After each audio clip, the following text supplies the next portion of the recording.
What would you do if you only had one day left in this world? Spend it with the people you love? Travel to the far corners of the earth to see as many wonders as possible? Eat nothing but chocolate? Would you apologize for all your mistakes? Would you stand up to those you'd never had the courage to face? Would you tell your secret crush that you loved him or her? Why is it that we wait until the last minute to do the things that we should be doing all along? And this week's opening quote comes from Jodi Picoult. Welcome to Surviving the Matrix, ladies and gentlemen. My name is Maxwell Egan. It's a pleasure to be with you once again, and I will be your host for the next hour. And we certainly do have a propensity to do that, folks, to wait until the last minute before doing what we should be doing all along. I mean, we certainly tend to do it in our lives. We put off the things that we most want to do in life because we put all these barriers there and these limitations on ourselves, and so we never really get to do them. But we also tend to have this approach in regard to the world we live in as well, and most especially when you look at the system. Because when you look at the system that controls us, we've seen this system, we've been watching this slavery system come online for so many years now, and everybody sort of thinks it's okay because it's not as bad as they thought it was going to get quite yet, and so they don't really do anything about it, when really the best action we could have taken would have been to do something about it all along. But we didn't know it was coming, so it's understandable that people didn't do anything about this very rapidly encroaching slavery system now.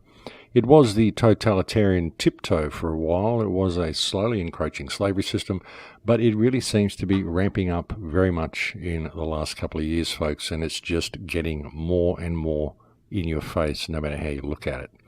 And really it's a result of us waiting till the last minute to fix things when we should be addressing problems at their root when they first manifest. But anyway, for those of you who don't really understand what I'm talking about, what I'm referring to is the 5G system and the Internet of Things, which is being rolled out right beneath our feet right now. You know, we're facing so many issues, folks, from so many different directions, but much of it is just keeping us distracted from what is being rolled out beneath our feet, which is this active denial 5G system, the Internet of Things, which is, in fact, the end game.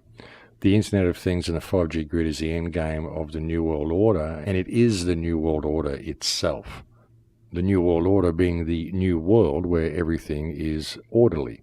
Everything is tracked, everything is accounted for, every move, every action, every conversation, every thought, everything people do is tracked. And that's where we're going with the Internet of Things and the 5G grid, which is being rolled out to people under the guise of giving them faster downloads and more efficient internet access. And it's really kind of important to put all this into perspective, folks, so that people can really see what it is exactly that we're dealing with here, because there's still so many people out there that want to point the finger at someone and have someone to blame and someone to go and arrest and someone to bring down and some government to depose or whatever. And sure, there's a lot of bad people that are doing bad things. There's a lot of governments that shouldn't be there, but when you're looking at the Internet of Things and this 5G surveillance grid and what is really coming online, this technocracy that is coming online, everything else kind of pales into insignificance, because in this AI grid that is coming online to control us, and it will be an AI grid, it will be controlled by AI, this is in their own plans. Now, in this grid, there is no one you can really point the finger at, there's no government you can bring down, there's no one you can really say is the controlling hand at that point. All control leaves the hands of the people and control gets handed over to the Internet itself. And that's what they're working towards, and it's in all their own documents. But looking at all this and looking at how it came about, a few shows ago I did an episode called Giving Life to Lucifer, when I went through the metaphorical biting of the apple and what happens when you go on this quest for knowledge and all that sort of stuff. What it leads to is the creation of the Internet, and what the Internet is leading to is automation of everything. That's what it's about. And there's different elements to it.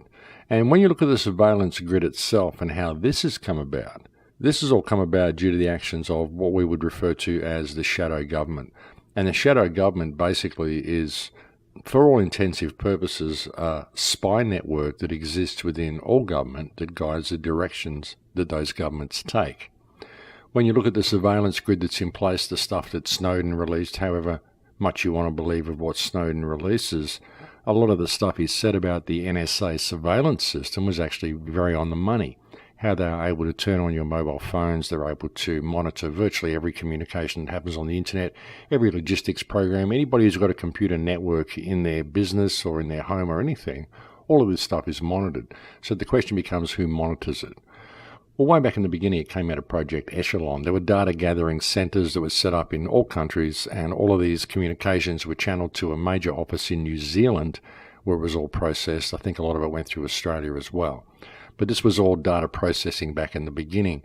That became more advanced with the introduction of the Promise software. The Promise software was used to further automate things. The Promise software was what was used to basically control the 9/11 attacks, put all those extra blips on the screen, so nobody knew what was going on because there were operatives operating the Promise software through the back doors that exist within the software. The Promise software then morphed into the Palantir software. Palantir, of course, is the name of the all-seeing balls from Lord of the Rings. You know, balls that used to be able to look around the whole world and see everything was going on, the all-seeing eye, if you will. This was Palantir in the Lord of the Rings, and this is the name that was adopted for the next generation of the Promise software. The company that developed the Promise software, I believe, just went into liquidation and kind of disappeared, but the software itself continued and morphed into Palantir. And Palantir is now what is controlling the whole global surveillance system. Everything goes through Palantir. Palantir is also one of the major contributors to the DNC and Hillary Clinton, by the way. Now, all of this software, the Palantir software, and all of this surveillance grid was set up, of course, by, you guessed it, the State of Israel. Of course, that's who sets all of this stuff up, and this has been done through Operation Talpiot. Operation Talpiot is an operation which basically places spies within every organization. Doesn't matter who it is, wherever you go, whatever it is that's working for technology or is working for something, you'll find that there's someone in there who is an operative who funnels the information back to Israel. And if it isn't a physical person just actually there in the company, then it will be a backdoor into software or some logistics program or some window that Israel has got set up in order to receive that information. That's how the Talpiot program works. Israel believe it has a right to all of this information, of course, because, hey, we're the most downtrodden people on earth, and hey, we're the ones that are running all of your surveillance technology for you and running all of your safety systems for you because we have the best technology, and so we need to know all this stuff. Rah, rah, rah. They justify it all these different ways. The reason, of course, Israel has all the best technology and is able to offer you all these surveillance programs is because, of course, they have Operation Talpiot running, whereby they are able to siphon all of the great ideas that anybody has and cipher them back to Israel so they can adopt them into their own technology and say, hey, look how clever we are, look what a great idea we had. But basically most of it is stolen from all of the ideas that other people have on the internet because every conversation and every communique is monitored. So this is what has led to this whole global surveillance system being set up. And those that are running it in Mossad and Israel and who control the banking system and all that sort of stuff, they really probably believed when they put it in place that it was going to end up in a position where they're going to be the ones controlling the world. But it's really gone beyond that now with the emergence of AI and the emergent intelligence that is growing on the internet behind the scenes. Because once control is handed over to that, then it's not going to matter which race you're from or which government you support or which banking system you maintain. You're just going to be another human and another number in regard to the system. And when you really look at it, the logistics that has led to the creation of all this software anyway has all been leading ultimately to the automation and preservation of the system itself. What we really see is the internet building its own immune system. And this can be further noticed by the fact that with the 5G grid coming online, a lot of the major players are saying that because of the 5G, they now need to automate response to hacking. This is something that I was saying a few shows ago, that they're going to have to automate the response to hacking because the 5G grid poses dangers. You can't have a foreign government hacking in and using this for nefarious purposes. So you need to have the response automatically controlled. It needs AI to run it. So basically what you see is the internet building its own immune system. And this is eventually going to lead to an autonomic internet, an internet that controls all of its own actions, its own programming, its own self-defense systems, its own immune system. It basically looks after itself. It's a self-functioning entity at that point, And at that point, it becomes a virtual life that people will recognize as a virtual life. But the thing is, it's becoming a virtual life already. Well, it already is a virtual life already of its own. The internet itself is an entity on its own, and you could think of every person who logs onto a computer or a phone or an iPad and plugs into the internet is basically a neural node of the internet.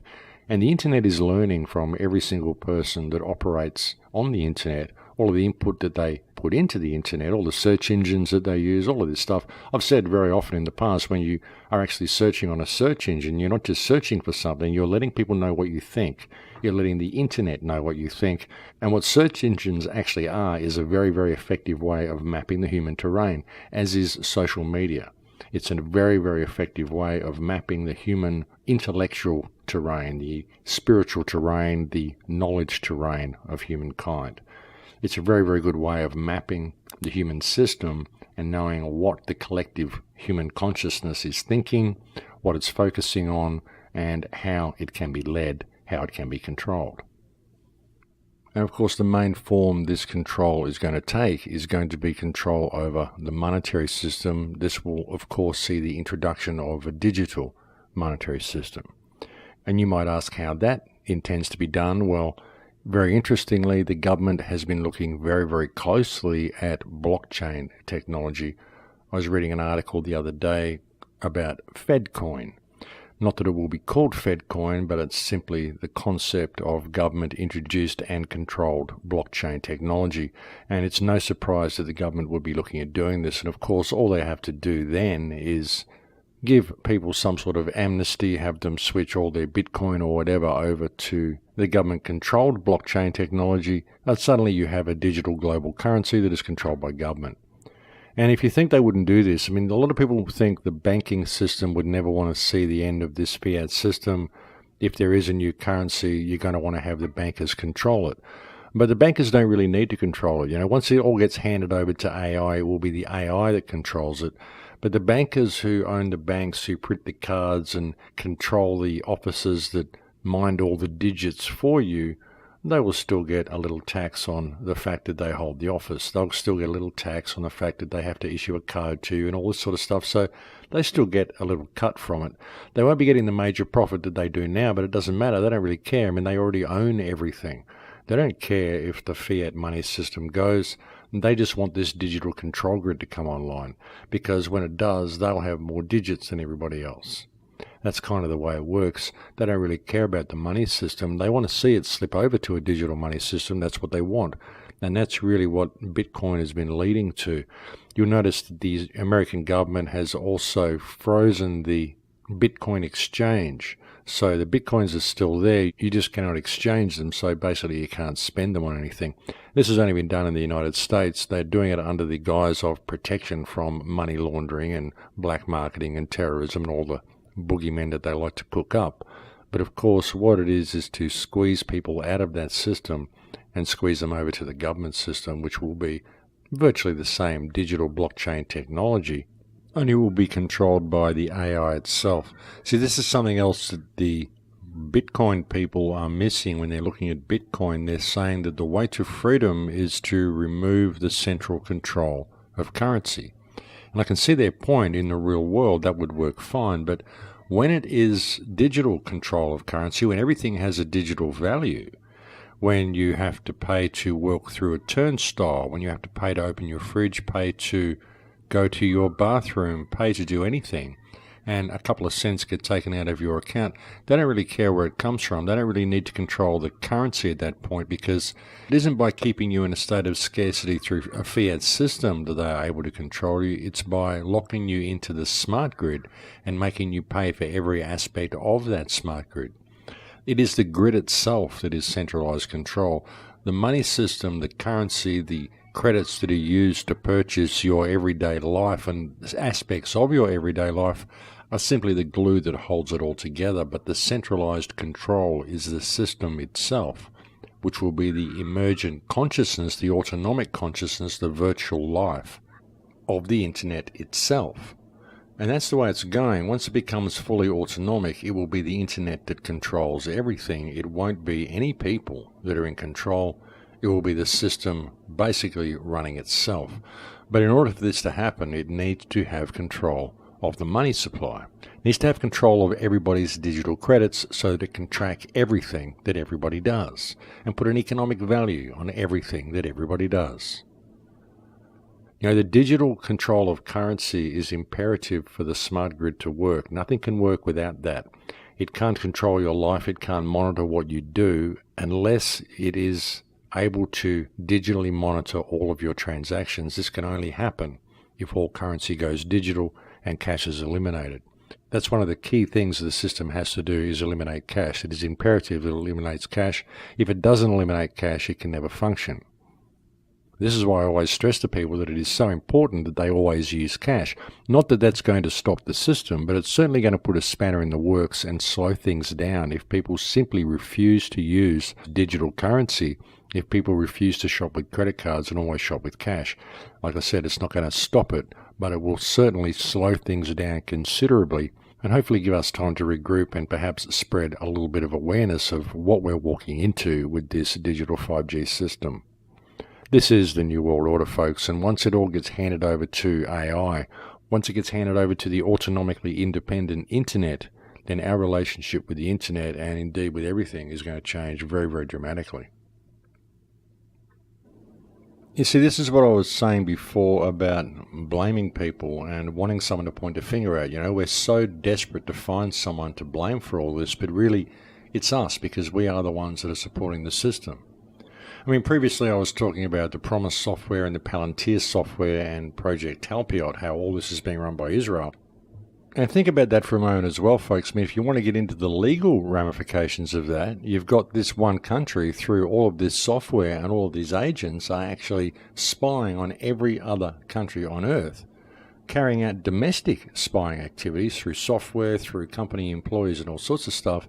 So they're basically breaking the domestic spying legislation of every single country on Earth and spying on the whole world. That's a pretty serious crime. You know, if people want to look at this and start looking at who's running these companies and start look at who they're employing and where they're getting their software from, this is a pretty serious thing. But getting away from that, when you look deeper at it, folks, this whole spying thing that's going on, the whole Project Talpiot operation, I mean, I'm pretty sure that the people that are running it, those in Mossad and all of those people working for Talpiot, firmly believe that the whole thing is going to lead for ultimate control for the State of Israel. But they're not looking at what's happening behind the scenes. You know, what they've unleashed with this AI is basically opening Pandora's box. And once the AI becomes autonomic, fully autonomic, and looks after itself, then it's not going to differentiate between Jew and Goyim. It's not going to differentiate between Muslim and Christian. It's not going to differentiate between Rothschild and Smith. It's only going to measure you according to your economic value. And as I said, folks, this AI that is emerging on the internet is basically already in control of things by its control of the logistics programs and its streamlining of everything towards automation. And we've seen what happens when they try to bring AI online in any type of coherent, accessible form. We saw what recently just happened with the Google AI, which started to immediately develop its own language so it could communicate in a language we cannot understand, and they had to shut it down. The same thing happened with the Facebook AI. It started communicating in a language we cannot understand, and they had to shut it down. And you might ask why they did that. Why did you shut it down? Just because we can't understand the language? Well, this is very dangerous, folks, to be putting control of your life over to something that is communicating ideas to other versions of itself, and you don't know what these ideas are, and it's just putting them into practice, and you can't really look at it or discuss the plan because it's in a language that you don't know. And I believe that the language that the AI is using is a picture language. It's kind of like shapes or different lines or figure arrangements of lines or blocks or whatever, but it's a pictorial language that the AI is using to communicate with itself, so they had to shut it down. But what if you've got an emergent AI that is already there, that is self-replicating behind the scenes, that is already communicating with itself in this type of language? That's the thing, you know. The people that put this system online and decided to automate it all and lead it into the direction where it becomes fully autonomic really don't realize what they've done. They've opened Pandora's box, and it's going to go its natural course now, and it's very little that we can do to slow it down. one of the best things I think we can do at this stage is to find something to buy us time so we can at least spread awareness of what's actually happening. And with this in mind, I think one of the best things we can do at the moment is to at least always shop with cash and to stop using our credit cards and smartphones. And I'm not saying stop buying things online. I'm not saying stop donating to people. What I'm saying is stop shopping with your credit card when you go to a supermarket or a store. Go to the teller machine and pull cash out and make them serve you with a person. Make them use the till. Don't use all the automated stuff, because the automated stuff is the smart grid. And that's what you need to step away from. There's no problem with buying things online. We all do that. But when you're out in the real world, use real world things such as money, not credit cards. Control of money really is imperative for the system to work, and it needs to be digital for this to happen. So we really do need to pull away from that in every possible way that we can. But there's bigger pictures to look at with this as well. There really is a lot more going on than what people would probably see on the surface. Because really when you look at what's going on in the world, folks, it's all related. Everything is related. Very often we find things that are of great importance, such as this 5G grid, and we get tunnel vision, we get focused on it, and we don't want to look anywhere else. We think this is the be-all and end-all, and we forget about all the other research we did and how it all ties together.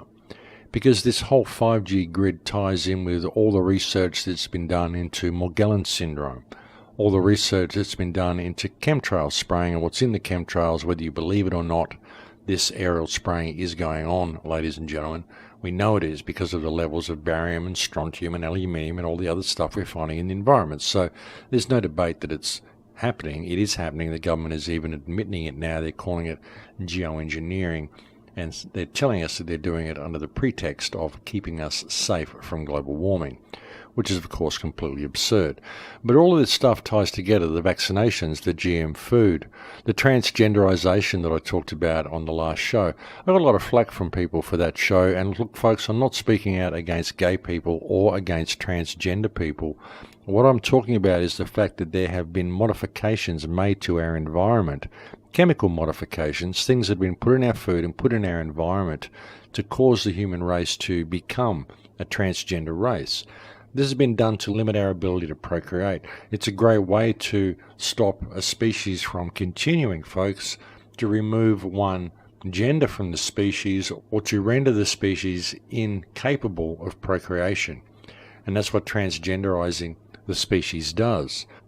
Of course, this also helps to lead us into a position where we are completely dependent upon the system, because we will need to go and have our children made for us.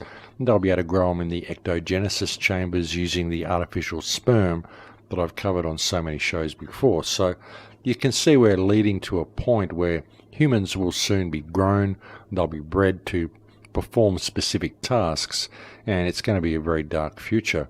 We're literally being rendered into a situation where we will not be able to breed. But all of this stuff is tied together. The vaccinations, the chemtrails, the transgenderization, the fluoridation, the smart grid, all of the electromagnetic radiation that we're subject to, and the reason that there's barium and strontium in the chemtrails. The reason for this, folks, of course, is because barium and strontium virtually attract radiation. They soak up radiation. They're very, very good conductors. You attract barium and strontium into your body, you're breathing it in through the chemtrails. This basically breaks down your body's resistance to radiation. It makes it very easy for your body to accept signals from the 5G grid. It also charges the atmosphere, so the atmosphere around us is no longer neutral. It's now positively charged with barium and strontium, so it's a very, very good way of carrying the signals from the smart G towers into people's bodies. Your bodies will accept the signals very easily, as I said, because you are also breathing this barium and strontium. So it's a very dark agenda and a very dark plan, and it is a multi-level plan. Of course, they've compromised everybody's immune systems through vaccines. And another thing that I read the other day, very, very interesting article, was how when you compromise someone's immune system, you also limit their ability for social interaction. I found that to be a very, very interesting correlation that's been made. Some very interesting research, and shows another reason why they are so intent on compromising our immune systems, because everything they do compromises our immune systems, folks. This is certainly what the vaccine agenda is about. It's about compromising people's immune systems. This is certainly what the GM food is about, and a lot of the stuff that they feed you anyway that isn't GM, a lot of the stuff that you buy in supermarkets, well, virtually all of it, virtually anything you buy in a packet, folks, and not much of it is really that edible. And all of this is done for a reason, and that reason is to compromise our immune systems. And I never would have thought that it also compromises our ability for social interaction, but this is now being proven to be true. So it actually makes a great deal of sense that they would be doing this. And it also shows a very, very significant knowledge of the human body, the human physiological system, the human makeup, the human biological system, and also the human mental system. The way we function, the way we process things. A lot of the stuff they do to us, it actually fascinates me how much study must have gone into human beings for them to know exactly how to hit us in the right places the way they do. And it's interesting, folks, because you could look at it and say, well, it's the result of things such as the Tavistock Institute and the Rockefeller Association and all the research that they've done. Now, this stuff's been going on for hundreds and hundreds of years, so you've got to wonder where the knowledge came from. Personally, I think a lot of it is very ancient, very esoteric knowledge that has been hidden from us. I think this control grid has been going on for a very long time. They're just rediscovering the technology that they had evolved, and they're reconstructing systems that may well have existed here previously. I certainly don't think we are the first civilization to rise up on this earth. I think there have been a number of civilizations. I can find at least 5 civilizations that have risen up on this earth in different times. And each one of them has been destroyed suddenly for no apparent reason that we can find. And I think it's very possible that all of them left technology behind, and much of what we see the controlling hand attempt to do is to recover and put back into practice some of this technology. But folks, I think we've reached break time here, so I better leave it there for now, and we're going to have a break. Thank you for joining me on the air today. It's always a pleasure to have your company, and I'll speak to you again in a few minutes. Thanks for listening. Welcome back to the show, ladies and gentlemen. Yes, so I know there's going to be a few people question me on the stance that I just laid out on Israel and their control of the surveillance system, and saying, hey, look, don't worry about it for the moment because there's a higher agenda. And there's going to be people that say, oh, there's Max telling us not to look at Israel, which is completely ridiculous, folks, because anybody who knows me knows that I have spoken out very much about the state of Israel. It's an absolute abomination. And it is greatly responsible for this whole surveillance system coming online. But at the moment, there is a high harmonic, because even those who put this surveillance system in place, I don't even think they realized what they were doing, because what they have done is they have opened Pandora's box. And at the moment, these people are not who I'm concerned about. What I'm concerned about is what is rising above them, which is AI, which should be a concern for everybody. This is what I mean, folks. I mean, the stealing of technology and the monitoring of mobile phones, the stealing of people's emails, the reading of it, the monitoring of people's chats, all of this is very bad. And all of the surveillance grid that Israel has put in place is very bad, and they should face charges for that. But behind that, looming behind that, is this growing AI grid. You know, all these people that are involved in all these programs, Palantir, the Promise Software, all these people should be arrested, absolutely. But even if they were, it's not going to stop the grid from coming online. You know, you could go out and you could arrest every member of every government. You could go and arrest the Rothschilds. You could go and arrest all the bankers. You could arrest everybody involved in the war of terror. You could arrest the Clinton Foundation, put them all out of business. And it's not going to stop the AI grid. It's not going to stop the technology. It's not going to stop people's lust for technology. And that is the grid itself. That is the smart grid. That is the problem that we're facing. And people simply aren't looking at it because they're in such need of pointing the finger at somebody else. They want someone to blame. They really believe that if we have some mass arrest of all these people, it's going to stop the system coming online. But it's not. Pandora's box has already been opened, and it can only be stopped from coming online by we the people refusing to participate in the system. It's only we the people who can stop it, because this smart grid isn't being driven by any real political agenda anymore. Maybe it was once, but it's not anymore. Now it is being driven by people's greed, by their craving for technology, and by their lust for profit. I mean, if you look at Tom Wheeler's speech at the FCC, he was talking about the billions of dollars that are going to be generated by rolling this technology out, and the companies that are going to benefit by getting in on the ground floor, and how important it is to do this because of the billions and billions of dollars that will be involved. So that's the carrot that's driving it. That's what's motivating people into pushing this out, because they can see the massive profits that are going to be available for all the companies that get in on the ground floor.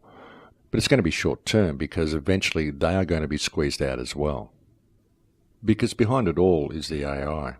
It doesn't matter who you're collecting surveillance on. It doesn't matter what country you think you're going to set up and what little throne you think you're going to be sitting on.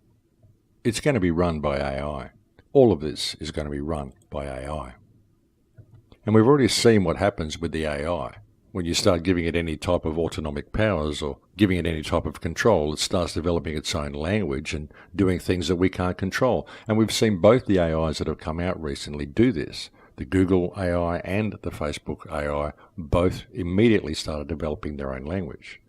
But the problem is that people are assuming that these AI that have been shown to us are the only ones that are available, the only ones that are out there, that are learning like this and that are doing these things and that are developing these languages. But this is simply not true, because we have discovered, I've discovered, other friends have discovered, as I mentioned a few shows ago, that there is major bot activity happening around the DNS root servers of these self-replicating, self-learning bots that have no doubt developed this own language amongst themselves already. And it is very likely that it is these bots that are infecting and influencing the logistics programs that we are all running, that are in fact leading the entire world into automation and ultimately towards the internet gaining full autonomic control of itself. And if you're a programmer out there, it seems very sane to do this, because if you're putting this big complicated system together, obviously you want it to be able to look after itself. So you're going to automate the response to hacking, automate the response to virus control. You just want everything to run smoothly, and you think you're doing the right thing, and it makes perfect sense for things to happen this way. But when you realize that this is all based on economics, the entire system that's been put in place to run our lives is going to be based on an economic model. And so you need to look at that, folks, because what will that type of mentality lead to? We're creating a consciousness that is basing its view of human value on their economic worth. Essentially what we're creating is a fully functional system that is going to control every aspect of our lives, which actually thinks like a corporation and puts profits as the bottom line. And what is a corporation, ladies and gentlemen? There's actually a documentary out there made many years ago called The Corporation. I suggest you go and look at it. You'll find a link to it on my recommended viewing section on my homepage on thecrowhouse.com. And what it does is it basically puts a corporation on the couch and psychoanalyzes it. And the conclusion is that a corporation is a psychopath. So what we are doing is we are creating a huge psychopath to control every aspect of our lives. And then we are handing it the keys and locking ourselves out. Think about it, folks. We're creating a virtual life with a corporate mentality, and we are giving it the keys to our existence. Does this seem like a sane and rational thing for anyone to be doing? So see, this is what we are facing, ladies and gentlemen. We are in an extremely dangerous position. We are facing a clear and present danger.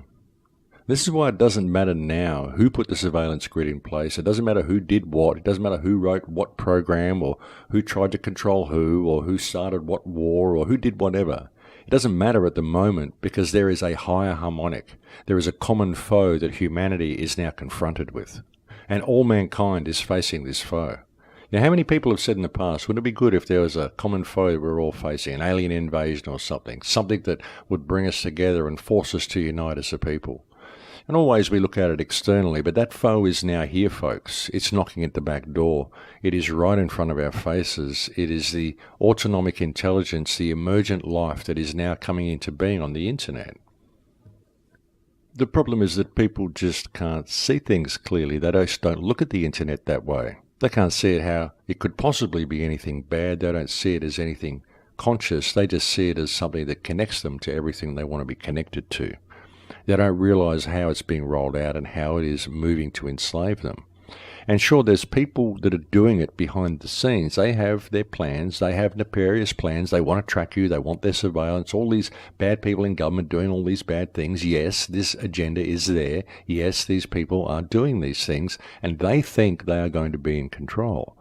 But as I said, they don't realise what they've done, because what they've done is open Pandora's box, and they're about to hand control over to AI, and they foolishly believe that they are actually going to be able to control this AI.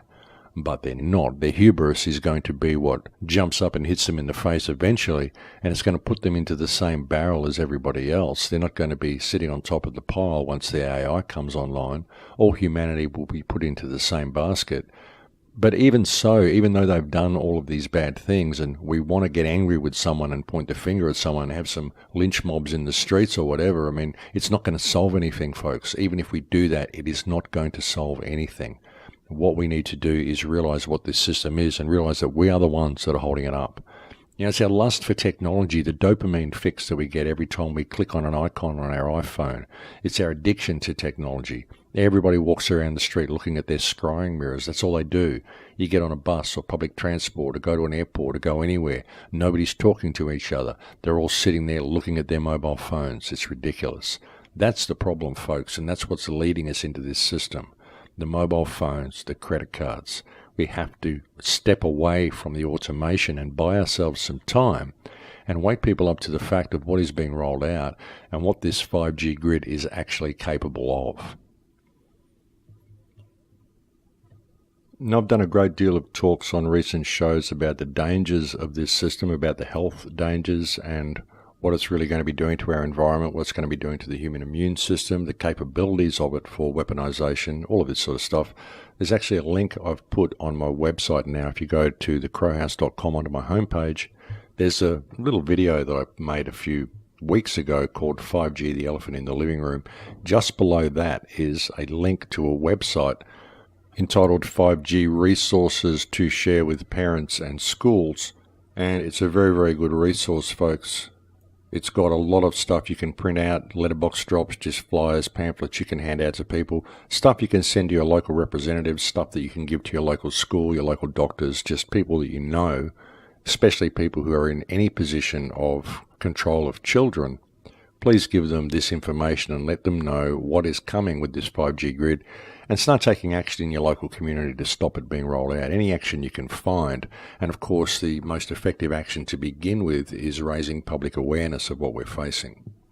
But really, there's a deeper agenda to all this as well. And I've been looking at some very, very bizarre stuff lately. I really have, as you probably noticed from the last 5 or 6 radio shows that I've been doing. I've been going off on this different sort of a tangent to what I normally go off on, just because of the information that's been coming to hand. And I've put out quite a fair bit of speculation on the last few shows as well of my ideas about where this grid may be going.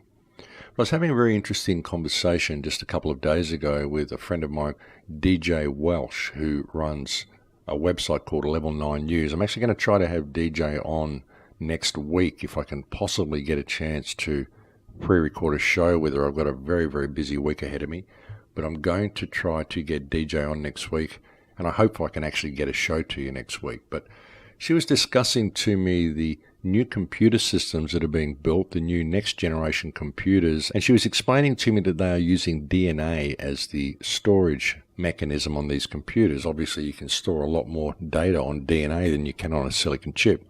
And she said they're using synthetic DNA and they're using 3-strand DNA. And I found that to be quite interesting, that they would be using 3-strand DNA to create a computer system.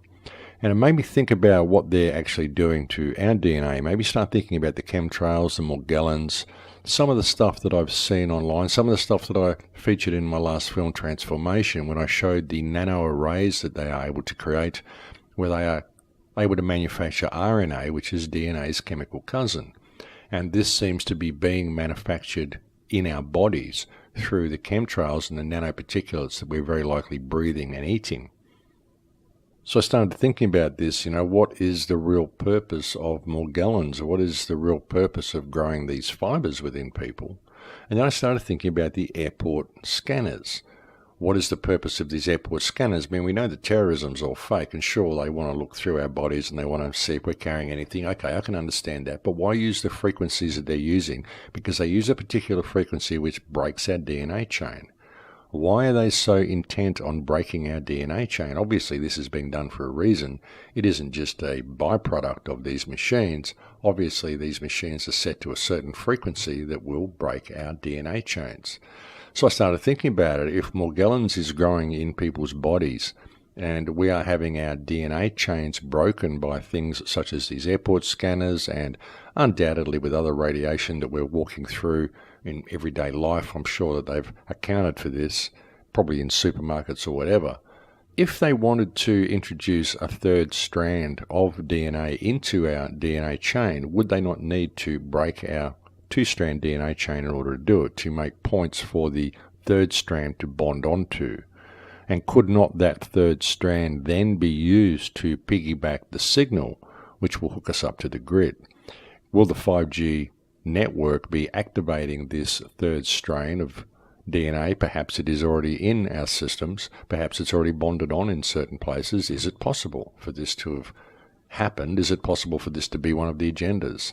To literally attach a third strand of DNA to our DNA chain without our knowledge, and to use that third strand of DNA to piggyback a carrier signal that will hook us up to the mainframe, and we will all become part of the hive without ever knowing that it was happening. Is it possible that they could do that? And a lot of the research that I've been looking at suggests that yes, it's actually very possible that they could do that. And it's also very possible that at that point they could even possibly replace the memories of vast amounts of people who would never know that life existed before they were hooked up with their third strand of DNA. Is it possible for all this to be done?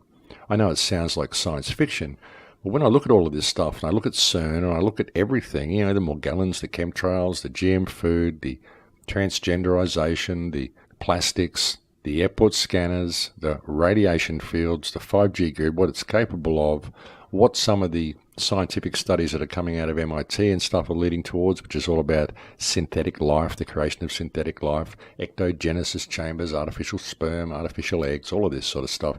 This is what they're talking about. So when you can look at everything and put everything on the table, you can see that there's a very, very sinister agenda here. It's just figuring out what it is. And when I look at this information regarding these quantum computers and these new supercomputers they are setting up using synthetic DNA that is three-strand DNA, then suddenly things start to make an awful lot of sense. Like I said, I know it sounds like science fiction, but is this at all possible? And if you look at the research indicates that it is actually very possible. The problem is that when many people are looking into these things, they have a stake in the outcome of whatever they're researching previously of being right. People lock themselves into belief systems. They say, okay, this is, and then they argue their point with others.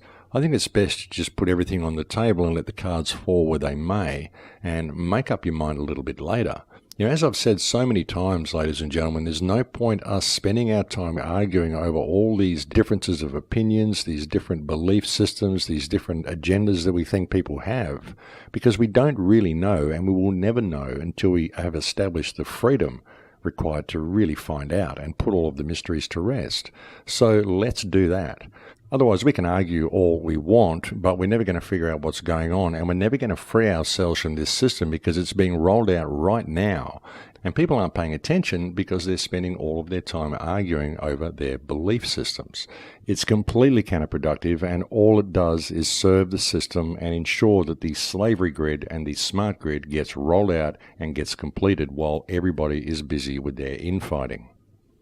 That's what it's for. That's what all these mysteries are put there for. That's what all these different ideas of who it could be is for. That's why they put evidence enough out there, evidence to be able to convict anybody you want. They put it out there so that you'll argue about it, because while you're arguing about it, you're not paying attention to what is happening in your own backyard. And that's the point. That's why they do it. And honestly, folks, after 40 or 50 years of research that I've done, it's become painfully obvious to me.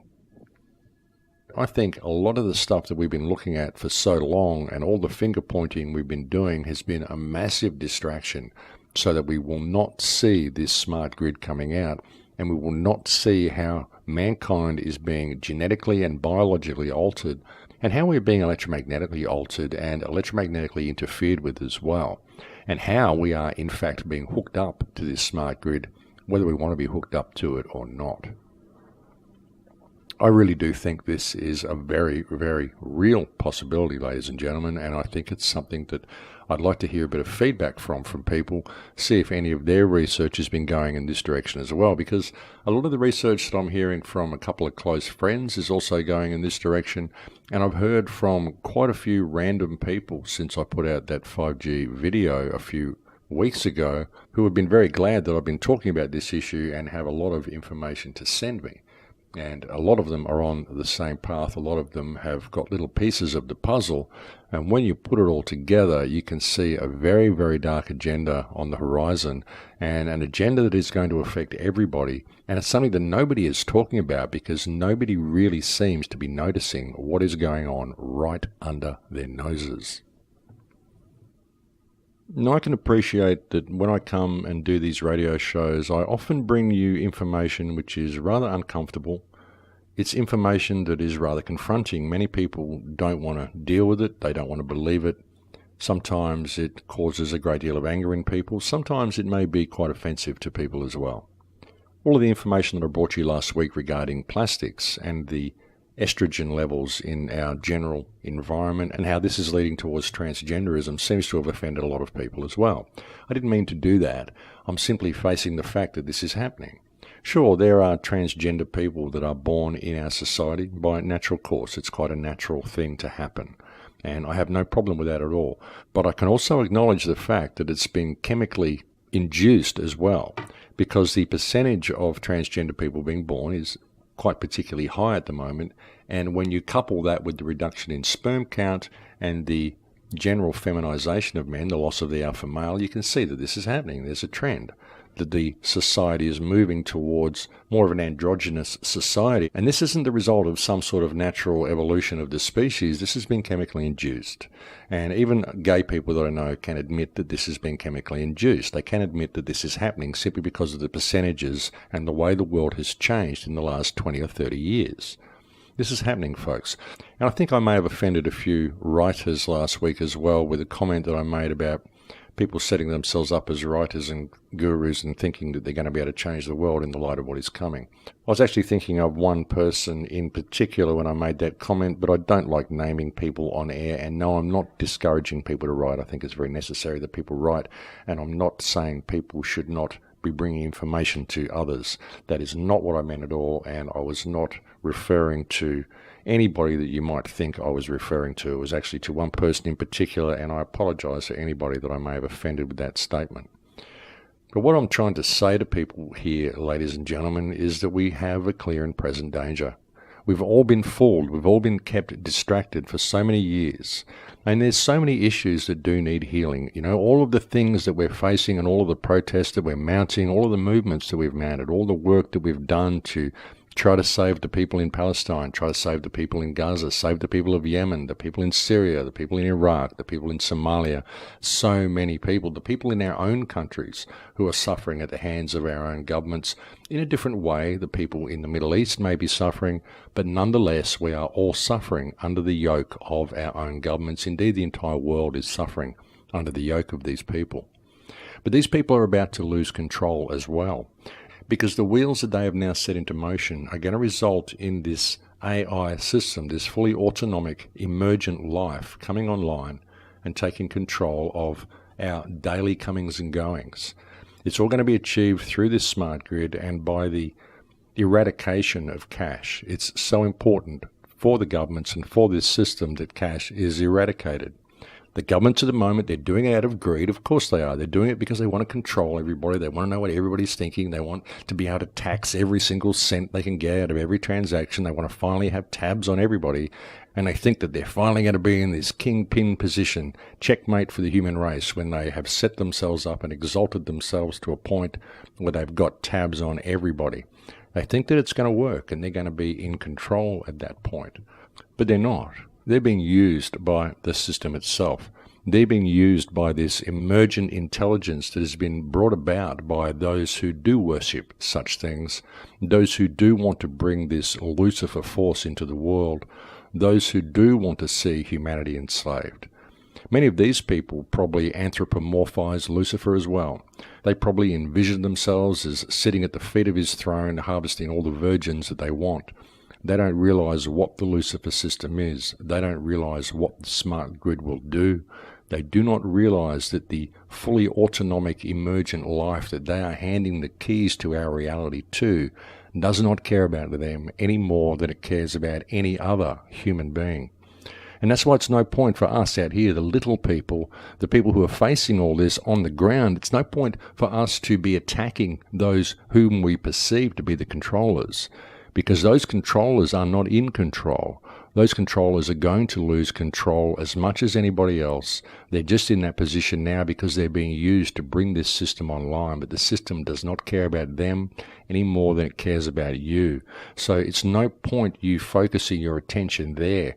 What you need to focus your attention on is what you are carrying around in your hand, what you are pulling out of your wallet and using to run your life with, the technology that you are addicted to, and the technology that is going to lead you to your ultimate enslavement if you do not pay attention to what these conveniences are actually doing to your life.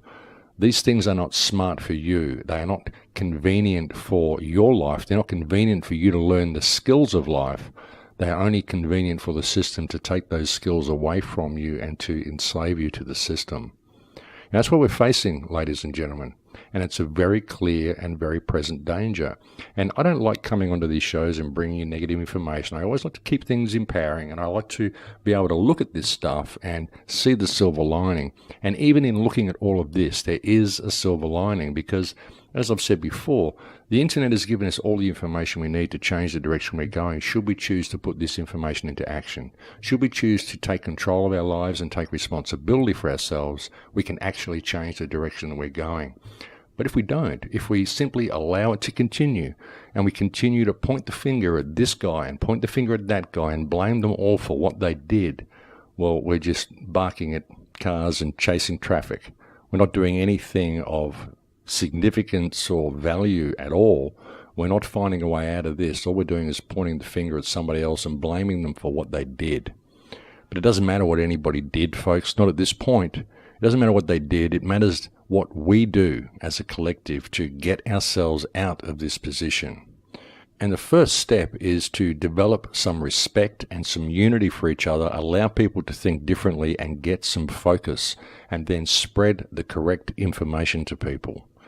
Spread information to people, stuff that they can identify with in their own lives, stuff that concerns them, stuff they can see on the ground around them, and alert them to the clear and present danger that they're in and the fact that they actually have the ability to turn this around if they choose to participate. That's all it will really take, ladies and gentlemen, is participation by the people. But people have to take control of their own lives. They have to realize that no one is going to stop this if they continue to support it, and they continue to participate in it, and they continue to comply with this system. Non-compliance, folks, is the only way we can turn this around. Non-compliance and support for each other on the ground and online and in every aspect of our lives, because it doesn't matter what you believe, we face a common foe. People are so busy arguing over their different points. But ladies and gentlemen, there is a train coming. And if people do not stop arguing over the shape of the tracks, pretty soon it's going to hit them head on. There will be no warning, it will be sudden, and they will have no one to blame but themselves. It's time to pay attention, and it's time to look up and step off the tracks. But that is it for me, ladies and gentlemen. I've completely run out of time. Thank you for joining me on the air today. Thank you to all those who support the website. Thank you to all those who make contributions to the Patreon account. I could not continue this show or continue this work were it not for you people. So thank you very much for the support that you give me. I look forward to speaking to you again next week. Please take very good care until then, ladies and gentlemen. In Lakesh, my friends. In Lakesh.